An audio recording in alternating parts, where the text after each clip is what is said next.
Fala pessoal, estamos de volta com mais um review aqui para vocês hoje e eu trago o Xperia M5.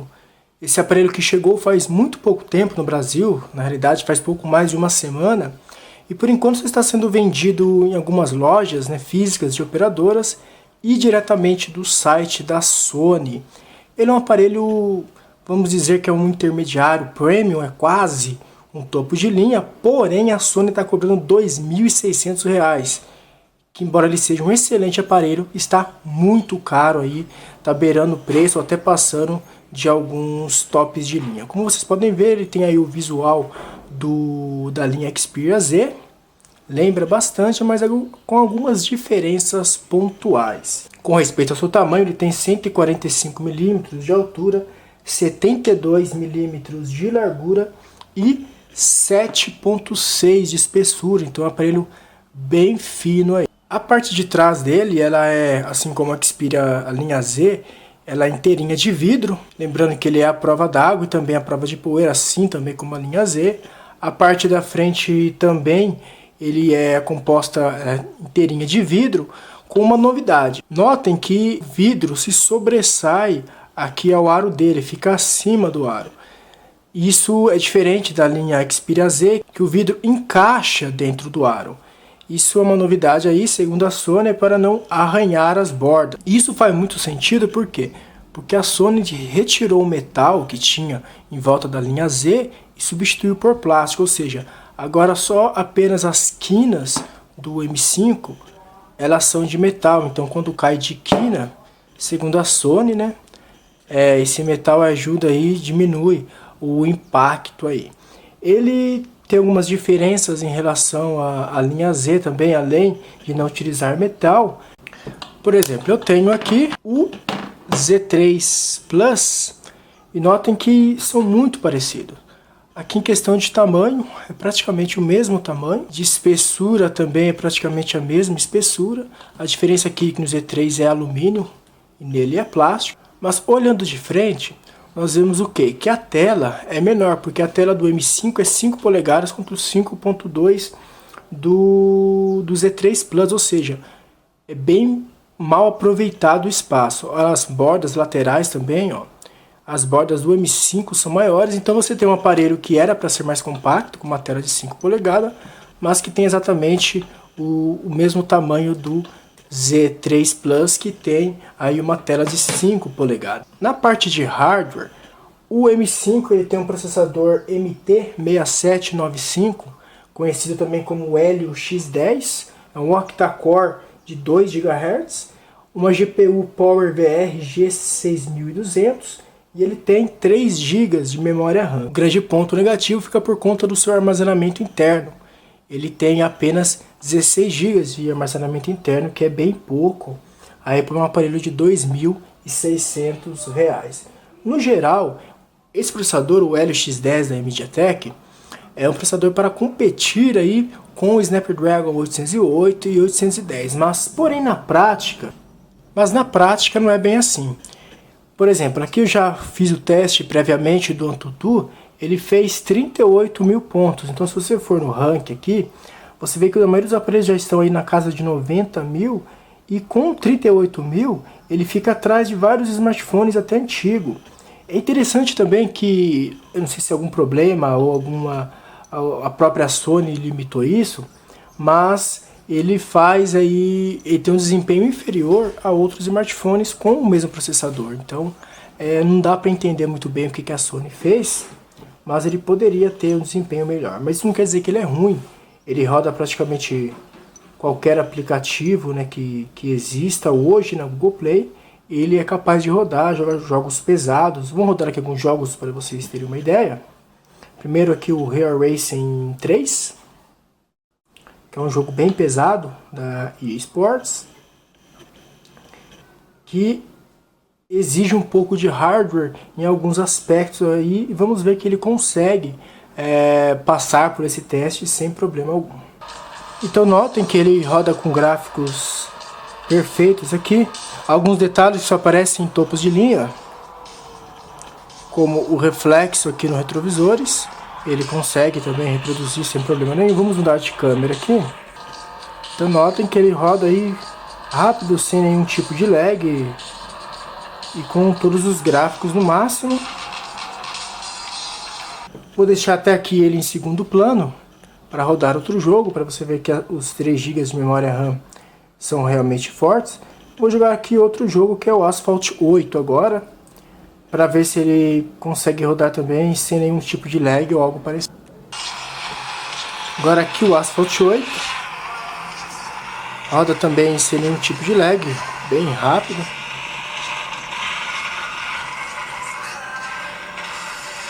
Então é isso, pessoal. Em questão de jogos, não vou ficar jogando muitos jogos aqui, porque é um processador potente, é uma GPU razoável, então ele vai conseguir rodar qualquer jogo que você precisar. Nós já testamos aqui com Modern Combat 5, Dead Trigger 2, dentre outros. Na parte de software, ele roda aqui a interface Xperia Y, que é uma particularmente eu gosto, né? Todo mundo sabe que acompanha, sabe que eu gosto bastante dessa interface, que ela deixa bastante coisa, né, do Android original, conforme aqui a barra de notificações, ela continua. Ela é bem rápida, você tem opções de temas aqui, que você pode baixar também se quiser diretamente da Play Store. Em questão do Android, vamos ver aqui, ele roda o Android 5.0, então ele não está tão atualizado assim. A Sony disse que ele vai receber, né, o update para o Android último, né, o Marshmallow 6.0. A Sony vem cumprindo mais ou menos suas agendas de atualizações, mas eu me preocupo um pouco com o fato de ser um processador MediaTek, que há outros casos de processadores MediaTek que não são atualizáveis tão rápido assim. Tanto ele como o C5 Ultra Dual também é um processador MediaTek, estão rodando 5.0, enquanto outros aparelhos da Sony mais antigos já estão no 5.1.1. Então aí não dá para saber se realmente vai atualizar, mas é um ponto de interrogação. Segundo a Sony, ele vai atualizar. Lembrando que é um aparelho Dual SIM, os dois SIM cards são 4G, separado, né? O micro SD está aqui, até 128 GB, e os dois SIM cards ficam aqui dentro, que você então pode utilizar os dois com 4G, então quanto a isso não tem problema. No geral, é um aparelho bem bonito mesmo, conforme você pode notar, ele tem compatibilidade com NFC e assim por diante. A câmera dele é uma câmera de 21.2 megapixels, ou seja, é um sensor aí que está acima dos sensores da linha Xperia Z3, e a frontal, que é o grande destaque dele em termos de câmera, é uma câmera de 13 megapixels, o mesmo sensor utilizado no Xperia C5 Ultra Dual, com a diferença que ele não tem, né, o M5 não tem o flash frontal. A câmera dele, ela vem sendo muito elogiada, tudo, mas os testes que eu fiz aqui, é o mesmo sensor da Sony, o IMX230, que é o mesmo utilizado no Moto X-Style, é o mesmo utilizado aí em outros aparelhos também, do Moto X-Play, dentre outros. É um sensor bom, mas porém, como sempre, a Sony tem um problema com o software, que ela geralmente, o software fica um pouco lavado, as imagens, e não ajuda muito. Você tem aqui o software antigo ainda, né, de câmera, só o Z3 Plus e o Z5 já estão com software novo, então você tem aí vários modos de fotografia. O modo manual, que não é tão manual assim, que você tem controles mínimos aqui, o máximo que você consegue modificar uma ISO e colocar um HDR, então não faz tanta diferença. Um dos grandes destaques que a Sony colocou, ela falou que é um sensor dos mais rápidos que tem, só perde pro Z5, que ele consegue focar em 0.2 segundos graças ao seu foco híbrido. Porém, nos meus testes, eu sofri um pouco com o foco dele, porque às vezes ele fica perdido, não sabe se foca a imagem na frente ou desfoca o fundo e acaba se perdendo e demorando um pouco. Mas no geral, as imagens são bonitas. Vamos focar aqui, por exemplo, ó. Pra vocês terem uma ideia, coloquei aqui as canetas. Vamos ver o tempo que ele leva para focar e tirar a foto. Então ele é rápido sim. Não chega a ser algo como a Xperia C5, mas é rápido, mas não quanto a Sony fez tanta propaganda. No geral, as imagens das fotografias ficam bem bonitas, sim. Ele consegue tirar boas fotos e tem boas opções aí.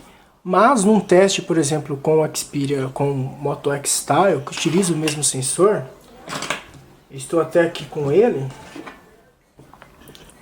o X Style, e eu percebo que as fotos no X Style ficam realmente, elas ficam superiores à do Xperia Z5, do M5. Então, embora seja o mesmo sensor, a Motorola fez aí um melhor trabalho.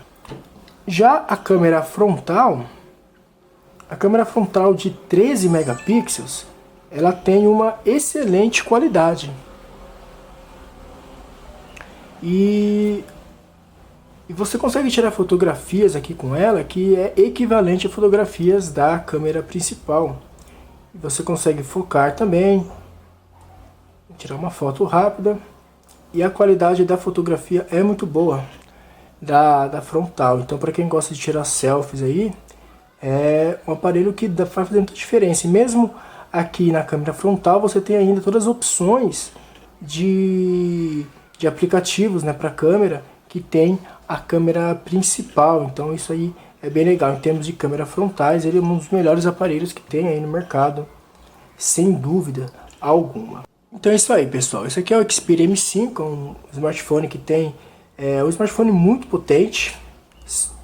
Na minha opinião, é o melhor intermediário que você vai encontrar aí no mercado hoje.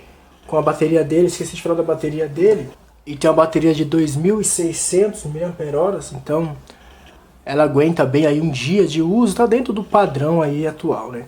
Então, em termos de intermediário, eu acho que é o melhor aparelho que nós temos no mercado hoje. Porém, existem alguns pontos negativos a se considerar. O primeiro é o preço, porque R$ 2.600 é o preço de um top de linha. Você consegue outros aparelhos superiores em vários aspectos, em todos os aspectos, com esse valor aí, até mesmo, como eu mostrei aqui, o X-Style da Motorola custa menos do que isso. E outro ponto negativo é a questão da Sony ter utilizado plástico aqui ao invés de metal, como a linha Z, mas também como as quinas são de aço, talvez não vai atrapalhar tanto. Então é isso aí, pessoal. Se vocês gostaram do vídeo, dá um curtir aqui embaixo, ajude a divulgar e compartilhe o vídeo, divulgue nosso canal aí, que em breve teremos mais vídeo para vocês. Só para citar alguns aqui, eu estou com o X-Style, provavelmente será o próximo vídeo, com o Lenovo Vibe e mais algum que eu não lembro qual agora, mas fiquem ligados aí, assinem nosso canal que vocês vão saber assim que sair o vídeo. Vocês vão receber lá no seu canal, lá no seu e-mail, avisando que nós temos um novo vídeo. É isso aí e até a próxima.